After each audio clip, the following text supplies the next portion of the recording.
Welcome to our channel. Today we how to log into Starbucks, complete guide step by step clearly. To log into your Starbucks account, start by opening your preferred web browser. In the address bar, type in the official Starbucks website URL and press enter.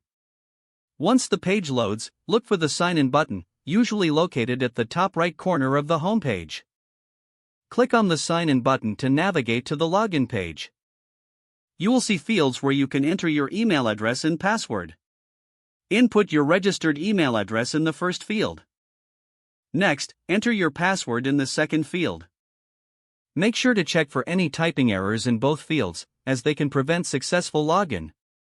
If you've forgotten your password, click on the Forgot Password link and follow the prompts to reset it. Once your email and password are entered, click the Sign In button to access your account.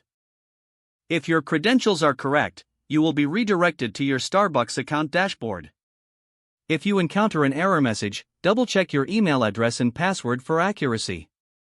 In case you do not have an account yet, you can click on the Create Account button to set one up. Fill in the required information to create a new Starbucks account. After successfully logging in, explore the various features available, such as ordering ahead and viewing rewards.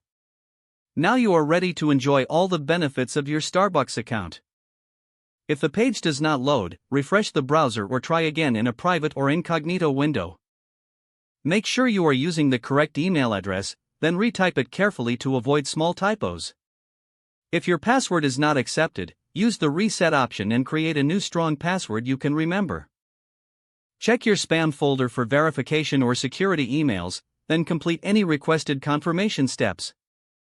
Enable two-factor authentication if available to improve account security and reduce unauthorized access risk.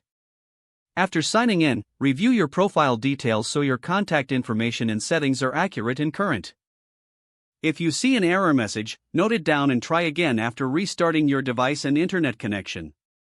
Log out when you finish, especially on shared devices, to keep your account and payment information secure. If the page does not load, refresh the browser or try again in a private or incognito window. Make sure you are using the correct email address, then retype it carefully to avoid small typos. If your password is not accepted, use the reset option and create a new strong password you can remember. Check your spam folder for verification or security emails, then complete any requested confirmation steps. Don't forget to like this video and subscribe to our channel for more step-by-step tech guides.